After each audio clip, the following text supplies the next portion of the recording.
Good morning, students. Welcome to Krypton Academy of Chemistry. I'm Sahil. Last time मैं ਤੁਹਾਨੂੰ discovery of electron करवाई सी। ਤੁਹਾਨੂੰ पता है इलैक्ट्रॉन की डिस्कवरी किसने की सी? जे थॉमसन ने। हुण इस तो बाद एक साइंटिस्ट आया गोल्डस्टीन। इस साइंटिस्ट ने गोल्डस्टीन ने डिस्कवरी की सी प्रोटोन की। ਹੁਣ ਗੋਲਡਸਟੀਨ ਨੇ ਕੀ ਸੋਚਿਆ, ਕਹਿੰਦਾ ਅਗਰ ਡਿਸਚਾਰਜ ਟਿਊਬ ਦੇ ਵਿੱਚ ਨੈਗੇਟਿਵ ਚਾਰਜ ਰੇਸ ਹੈਗੀਆਂ, ਅਗਰ ਡਿਸਚਾਰਜ ਟਿਊਬ ਦੇ ਅੰਦਰ ਨੈਗੇਟਿਵ ਚਾਰਜ ਰੇਸ ਹੈਗੀਆਂ ਜਿਨ੍ਹਾਂ ਨੂੰ ਕੀ ਬੋਲਦੇ ਹਾਂ ਆਪਾਂ, ਕੈਥੋਡ ਰੇਸ,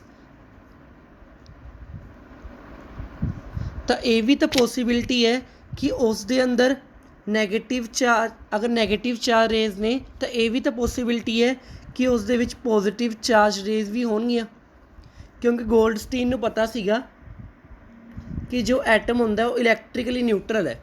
ਜੋ ਐਟਮ ਹੈ ਉਹ ਇਲੈਕਟ੍ਰੀਕਲੀ ਕੀ ਹੈ, ਨਿਊਟਰਲ ਹੈ। ਅਗਰ ਕਿਸੇ ਐਟਮ ਦੇ ਵਿੱਚ ਨੈਗੇਟਿਵ ਚਾਰਜ ਪਾਰਟੀਕਲ ਨੇ ਤਾਂ ਇਸ ਦਾ ਮਤਲਬ ਕੀ ਹੈ, ਉਸ ਦੇ ਵਿੱਚ ਪੋਜ਼ੀਟਿਵ ਚਾਰਜ ਪਾਰਟੀਕਲ ਵੀ ਤਾਂ ਹੋਣਗੇ। ਤਾਂ ਗੋਲਡਸਟੀਨ ਨੇ ਉਹੀ ਐਕਸਪੈਰੀਮੈਂਟ ਦੁਬਾਰਾ ਕੀਤਾ ਡਿਸਚਾਰਜ ਟਿਊਬ ਵਾਲਾ। ਲਾਸਟ ਟਾਈਮ ਆਪਾਂ ਐਨੋਡ ਨੂੰ ਪੈਰਫੋਰੇਟਡ ਕੀਤਾ ਸੀ, ਮਤਲਬ ਐਨੋਡ ਦੇ ਅੰਦਰ ਕੀ ਕੀਤੇ ਸੀ, ਹੋਲ ਕੀਤੇ ਸੀ। ਅਤੇ ਇਸ ਵਾਰੀ ਆਪਾਂ ਕੀ ਕਰਾਂਗੇ, ਕੈਥੋਡ ਨੂੰ ਪੈਰਫੋਰੇਟਡ ਕਰਾਂਗੇ, ਕੈਥੋਡ ਦੇ ਅੰਦਰ ਕੀ ਕਰਾਂਗੇ, ਹੋਲ ਕਰਾਂਗੇ। ਠੀਕ ਹੈ। ਗੋਲਡਸਟੀਨ ਨੇ ਸੇਮ ਐਕਸਪੈਰੀਮੈਂਟ ਕੀਤਾ। ਉਰੇ ਲਗਾਇਆ ਹੋਇਆ ਵੈਕਿਊਮ ਪੰਪ। ਵੈਕਿਊਮ ਪੰਪ ਦਾ ਕੰਮ ਕੀ ਹੁੰਦਾ ਹੈ, ਤੁਹਾਨੂੰ ਦੱਸਿਆ ਸੀਗਾ ਕਿ ਗੈਸ ਦੇ ਪ੍ਰੈਸ਼ਰ ਨੂੰ ਕੀ ਕਰਨਾ, ਘੱਟ ਕਰਨਾ। ਤਾਂ ਵੈਕਿਊਮ ਪੰਪ ਯੂਜ਼ ਕੀਤਾ ਜਾਂਦਾ ਹੈ to low the pressure of the gas. ਹੁਣ ਆਪਾਂ ਗੈਸ ਦਾ ਪ੍ਰੈਸ਼ਰ ਘੱਟ ਕਿਉਂ ਕਰਦੇ ਹਾਂ, ਕਿਉਂਕਿ ਜੋ ਆਪਣੀ ਗੈਸ ਹੈ ਹਾਈ ਪ੍ਰੈਸ਼ਰ ਦੇ ਉੱਪਰ, ਕੀ ਹੈ, ਪੂਅਰ ਕੰਡਕਟਰ ਆਫ ਇਲੈਕਟ੍ਰੀਸਿਟੀ ਹੈ, ਕੋਈ ਸਪਾਰਕਸ ਨਹੀਂ ਆਉਂਦੇ ਇਲੈਕਟ੍ਰੀਸਿਟੀ ਦੇ। ਬਟ ਲੋ ਪ੍ਰੈਸ਼ਰ ਦੇ ਉੱਪਰ ਗੈਸ ਕੀ ਹੈ, ਗੁੱਡ ਕੰਡਕਟਰ ਆਫ ਇਲੈਕਟ੍ਰੀਸਿਟੀ ਹੈ। ਤਾਂ ਹੀ ਆਪਾਂ ਵੈਕਿਊਮ ਪੰਪ ਲਗਾਇਆ ਤਾਂ ਕਿ ਗੈਸ ਦਾ ਪ੍ਰੈਸ਼ਰ ਕੀ ਕਰ ਸਕੀਏ, ਆਪਾਂ ਡਿਕਰੀਜ਼ ਕਰ ਸਕੀਏ। ਠੀਕ ਹੈ। ਹੁਣ ਦੇਖੋ ਇਸ ਵਾਰੀ ਪੋਜ਼ੀਟਿਵ ਟਰਮੀਨਲ ਸੇਮ ਹੈ, ਕਨੈਕਟ ਕੀਤਾ ਹੈ ਐਨੋਡ ਨਾਲ, ਨੈਗੇਟਿਵ ਟਰਮੀਨਲ ਸੇਮ ਹੈ, ਕਨੈਕਟ ਕੀਤਾ ਹੈ ਕੈਥੋਡ ਨਾਲ। ਹੁਣ ਆਪਾਂ ਲਾਸਟ ਟਾਈਮ ਪੈਰਫੋਰੇਟ ਕੀਤਾ ਸੀ ਆਪਾਂ ਐਨੋਡ ਨੂੰ। ਪੈਰਫੋਰੇਟ ਮਤਲਬ ਹੁੰਦਾ ਕਿ ਹੋਲ ਕੀਤੇ ਮੈਟਲ ਇਲੈਕਟ੍ਰੋਡ ਦੇ ਵਿੱਚ। ਇਸ ਵਾਰੀ ਆਪਾਂ ਪੈਰਫੋਰੇਟਡ ਕੀਤਾ ਹੈ ਕੈਥੋਡ ਨੂੰ। ਹੁਣ ਗੋਲਡਸਟੀਨ ਨੇ ਸੋਚਿਆ, ਕਹਿੰਦਾ ਅਗਰ ਕੈਥੋਡ ਰੇਸ ਪ੍ਰੈਜ਼ੈਂਟ ਨੇ ਤਾਂ ਉਸ ਦੇ ਓਪੋਜ਼ਿਟ ਐਨੋਡ ਰੇਸ ਵੀ ਹੋਣਗੀਆਂ, ਤਾਂ ਹੀ ਪੂਰਾ ਆਪਣਾ ਐਟਮ ਇਲੈਕਟ੍ਰੀਕਲੀ ਕੀ ਹੈ, ਨਿਊਟਰਲ ਹੈ। ਅਤੇ ਉਹਨਾਂ ਰੇਸ ਦੇ ਉੱਪਰ ਚਾਰਜ ਕਿਹੜਾ ਹੋਊਗਾ, ਪੋਜ਼ੀਟਿਵ। ਇੰਨਾ ਹੀ ਓਬਜ਼ਰਵੇਸ਼ਨ ਦੇ ਬੇਸਿਸ 'ਤੇ ਉਹਨੇ ਆਪਣਾ ਇੰਨਾ ਕੁ ਦਿਮਾਗ ਯੂਜ਼ ਕੀਤਾ ਅਤੇ ਐਕਸਪੈਰੀਮੈਂਟ ਸਟਾਰਟ ਕਰਤਾ। ਜੋ ਉਸਨੇ ਐਕਸਪੈਰੀਮੈਂਟ ਸਟਾਰਟ ਕੀਤਾ ਤਾਂ ਉਸਨੇ ਦੇਖਿਆ ਕਿ ਓਪੋਜ਼ਿਟ ਡਾਇਰੈਕਸ਼ਨ ਦੇ ਵਿੱਚ ਕੁਛ ਰੇਸ ਜਾ ਰਹੀ ਹੈ। ਕੈਥੋਡ ਰੇਸ ਜਾਂਦੀ ਹੈ ਕੈਥੋਡ ਟੂ ਐਨੋਡ, ਅਤੇ ਐਨੋਡ ਰੇਸ ਜਾਂਦੀ ਹੈ ਐਨੋਡ ਟੂ ਕੈਥੋਡ। ਹੁਣ ਉਸ ਨੂੰ ਕਿਵੇਂ ਪਤਾ ਕਿ ਜੋ ਐਨੋਡ ਰੇਸ ਨੇ ਉਹ ਐਨੋਡ ਟੂ ਕੈਥੋਡ ਵੱਲ ਜਾ ਰਹੀ ਹੈ। ਤਾਂ ਉਸਨੇ ਜੋ ਕੈਥੋਡ ਦੇ ਅੰਦਰ ਹੋਲ ਕੀਤੇ ਤਾਂ ਉਸ ਨੂੰ ਬਿਲਕੁਲ ਲਾਸਟ ਦੇ ਉੱਪਰ ਰੈੱਡ ਕਲਰ ਦੇ ਸਪੋਟਸ ਮਿਲੇ। ਇੱਥੋਂ ਉਸਨੇ ਕਨਕਲੂਡ ਕੀਤਾ ਕਿ ਜੋ ਐਨੋਡ ਰੇਸ ਨੇ ਉਹ ਰੈੱਡ ਕਲਰ ਦੀ ਗਲੋ ਪ੍ਰੋਡਿਊਸ ਕਰਦੇ ਆ। ਜੇ ਫਲੋਰੀਸੈਂਟ ਟਿਊਬ ਸੀ ਉਸ ਦੇ ਉੱਪਰ ਐਨੋਡ ਰੇਸ ਕੀ ਪ੍ਰੋਡਿਊਸ ਕਰ ਰਹੀ ਹੈ, ਰੈੱਡ ਕਲਰ ਦੀ ਗਲੋ ਪ੍ਰੋਡਿਊਸ ਕਰ ਰਹੀ ਹੈ।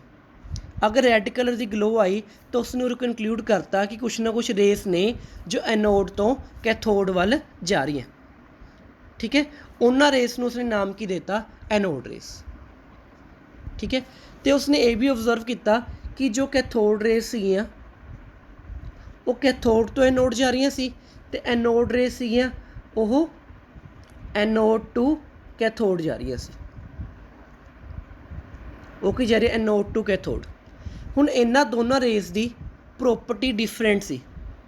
ਇੱਕ ਰੇਸ ਕੈਥੋਡ ਟੂ ਐਨੋਡ ਜਾ ਰਹੀ ਹੈ, ਇੱਕ ਰੇ ਐਨੋਡ ਟੂ ਕੀ ਆ ਰਹੀ ਹੈ, ਕੈਥੋਡ। ਠੀਕ ਹੈ। ਇਹਨਾਂ ਰੇਸ ਦੀ ਕੁਛ ਪ੍ਰੋਪਰਟੀਜ਼ ਕੀ ਸੀਗੀਆਂ, ਡਿਫਰੈਂਟ ਸੀਗੀਆਂ, ਅਤੇ ਕੁਛ ਪ੍ਰੋਪਰਟੀਜ਼ ਕੀ ਸੀਗੀਆਂ, ਸਿਮੀਲਰ ਸੀਗੀਆਂ।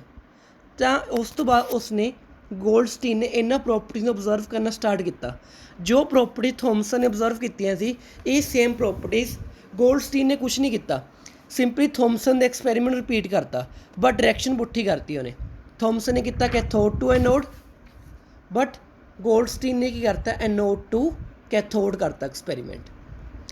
ਤਾਂ ਇਸਨੇ ਅਗਰ ਦੇਖਿਆ ਕਿ ਇਹ ਰੇਸ ਸਟ੍ਰੇਟ ਲਾਈਨ 'ਚ ਟਰੈਵਲ ਕਰਦੀ ਹੈ ਕਿ ਨਹੀਂ ਕਰਦੀਆਂ, ਤਾਂ ਇਸ ਦੇ ਰਸਤੇ ਦੇ ਵਿੱਚ ਇੱਕ ਓਬਜੈਕਟ ਰੱਖਤਾ। ਠੀਕ ਹੈ, ਜਦੋਂ ਓਬਜੈਕਟ ਰੱਖਿਆ ਨਾ ਰੇਸ ਦੇ ਵਿੱਚ, ਤਾਂ ਇਸ ਓਬਜੈਕਟ ਦੀ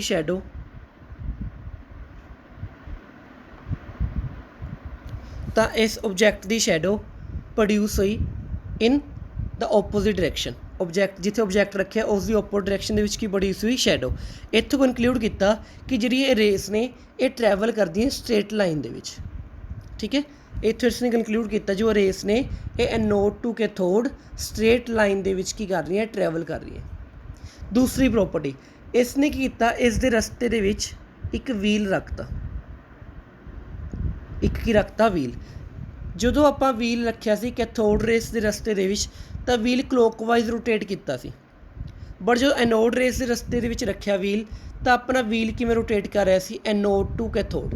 ਇਹ ਵੀਲ ਐਨੋਡ ਟੂ ਮਤਲਬ ਐਂਟੀ ਕਲੋਕਵਾਈਜ਼ ਕਦੋਂ ਰੋਟੇਟ ਕਰੂਗਾ, ਇਹ ਵੀਲ ਐਂਟੀ ਕਲੋਕਵਾਈਜ਼ ਕਦੋਂ ਰੋਟੇਟ ਕਰੂਗਾ, ਅਗਰ ਇੱਧਰੋਂ ਆ ਕੇ ਕੋਈ ਪਾਰਟੀਕਲ ਹਿੱਟ ਕਰੂਗਾ। ਅਗਰ ਇੱਧਰੋਂ ਆ ਕੇ ਕੋਈ ਪਾਰਟੀਕਲ ਕੀ ਕਰੂਗਾ, ਹਿੱਟ ਕਰੂਗਾ, ਅਤੇ ਵੀਲ ਕੀ ਕਰੂਗਾ, ਰੋਟੇਟ ਕਰੂਗਾ।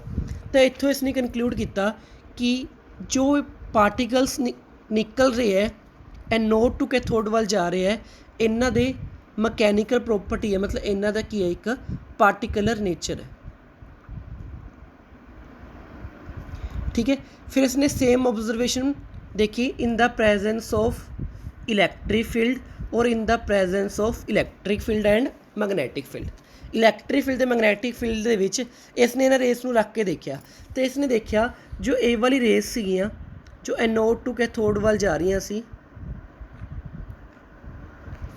ये रेस नैगेटिव चार्ज वाल बेंट हो गई। जो रेस एनोड टू कैथोड वाल जा रही सी, ये रेस नैगेटिव प्लेट वाल की हो गई, बेंट हो गई। इत्थों इसने कनकलूड किया कि इन्हां रेस के उपर किहड़ा चार्ज है, पॉजिटिव चार्ज है, ताइयों ये नैगेटिव चार्ज वाल की हो रही है, बेंट हो रही है। क्योंकि तुहानूं पता है लोअर क्लासिस दे विच तुसीं पढ़िया unlike charges attract each other, कि जो अनलाइक चार्ज ने एक दूसरे नूं की करते हैं, अट्रैक्ट करते हैं। ठीक है, ऐ सेम मैगनैटिक फील्ड देखिया, तो मैगनैटिक फील्ड के अंदर भी ये रेस की हो गई सी, बेंट हो गई सी। तो इसने इंक्लूड किया चाहे तो एनोड रे हो चाहे कैथोड रे हो, उन्होंने सिमिलर प्रॉपर्टी है, दोनों बेंट होंदी है इन the presence of electric field and magnetic field. ठीक है,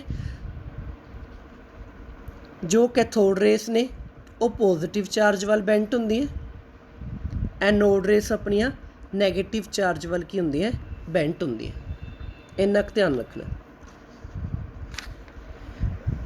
उस तो बाद उसने की देखा, जिवें जे थॉमसन ने charge by mass value calculate की सी, इस तरीके दे नाल गोल्डस्टीन ने भी charge by mass value calculate कर ली, किसदी, पॉजिटिव चार्ज पार्टिकल दी। किसदी कैलकुलेट कर ली, पॉजिटिव चार्ज पार्टिकल दी।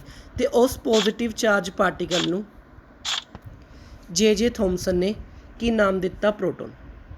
सॉरी, उस पॉजिटिव चार्ज पार्टिकल नूं गोल्डस्टीन ने की नाम दिता, प्रोटोन। ठीक है, जे थॉमसन ने इलैक्ट्रॉन की गल की, बट गोल्डस्टीन ने किसकी गल की, प्रोटोन की। ठीक है, प्रोटोन्स के उपर चार्ज किहड़ा हुंदा है, पॉजिटिव चार्ज हुंदा है।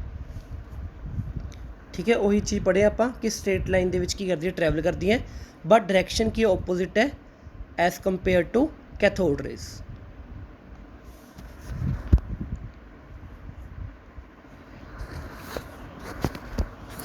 उस तो बाद पूरे गलत लिखा और गोल्डस्टीन आऊगा। हुण देखो, उस तो बाद इसने charge by mass value calculate की, जिवें charge by mass value calculate की सी थॉमसन ने। तो चार्ज बाय जो मास वैल्यू आई इन केस ऑफ प्रोटोन, वो अपने को कितनी आई, 9.58 इंटू 10⁻⁷ कूलम पर किलोग्राम। ठीक, कितनी आई, 9.58 into 10⁻⁷ coulomb per kg।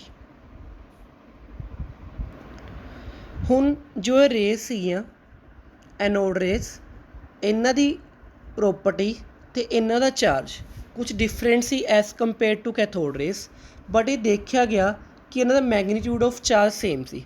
Difference किस चीज़ से इलैक्ट्रॉन के उपर चार्ज सीगा 1.6 इंटू 10⁻⁻19 कूलम, तो प्रोटोन के उपर चार्ज सीगा इलैक्ट्रॉन के चार्ज सी माइनस क्योंकि इलैक्ट्रॉन नैगेटिव चार्ज है, प्रोटोन के उपर सेम चार्ज सी जिस दे करके एटम की सीगा इलैक्ट्रिकली न्यूट्रल सी, बट प्रोटोन के उपर चार्ज की सीगा पॉजिटिव। हुण आपां नूं इलैक्ट्रॉन के उपर चार्ज पता है, प्रोटोन के उपर आपां नूं चार्ज पता है। अगर मैं चार्ज ऑफ प्रोटोन उरे पुट करदा, प्रोटोन का चार्ज उरे पुट करदा, तो मेरे को की आ जाऊगा मास आ जाऊगा। तो जो मेरे को मास की वैल्यू आई, मास कितना आ जाऊगा मेरे को 1.6022 इंटू 10⁻⁻19 कूलम, ये चार्ज है प्रोटोन का, डिवाइड करता है इसनों चार्ज बाय मास के नाल। चार्ज बाय मास वैल्यू कितनी है 9.58 इंटू 10⁻7 कूलम पर के जी। तो अपने को मास कितना आ गया 1.67 इंटू 10⁻⁻27 के जी, क्योंकि कूलम ना कूलम की हो जाएगा कैंसल आउट, तो पर किलोग्राम की चला जाऊगा अपना ऊपर। ठीक है, 10⁻7 को कटोगे उरे की आ जाएगा 10⁻26, 9.58 को कटोगे तो उरे आ जाएगा 0.167। ठीक है, इन्हों लिख लिया 1.67 तो उरे की लिख लिया 10⁻27। ठीक है, हुण आपां कनक्लूड किया कि इलैक्ट्रॉन के उपर चार्ज माइनस 1.6 इंटू 10⁻⁻19 कूलम है, बट उरे ही चार्ज की है पॉजिटिव है। ठीक है, इलैक्ट्रॉन का मास आपां कैलकुलेट किया सी 9.1 इंटू 10⁻31 के जी, बट इसका मास कितना है 1.67 इंटू 10⁻⁻27 के जी।